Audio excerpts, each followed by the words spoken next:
શિવ સમાન દાતા નહીં, વિપત વિદારણ હારબ, લજ્જા મોરી રાખ્યો શિવ નંદી કે અસવાર. અરે દેવોની આગળ દૂત, એ તો રૂપાળા કાયમ રહીએ, પણ ભેળા રાખે ભૂત, એ તો કોઈ કૈલાસ વાળો કાગડા.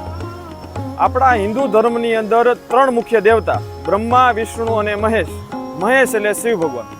તમામ દેવતાઓમાં શિવ ભગવાન જ કેમ દેવાધિદેવ, દેવોના દેવ એટલે કે મહાદેવ કહેવામાં આવે છે? કારણ કે આપણા પરંપરા મુજબ શિવ ભગવાન તો પૂજાય છે, પણ તેના ગળામાં રહેલો સર્પ પણ પૂજાય છે.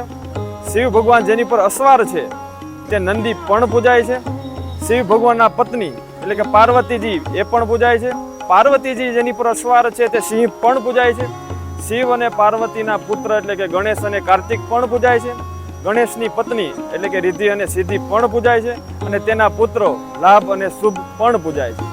જેનું સર્વત્ર પૂજાતું હોય એટલે એને દેવાધિદેવ, દેવોના દેવ, મહાદેવ કહેવામાં આવે છે. હર હર મહાદેવ.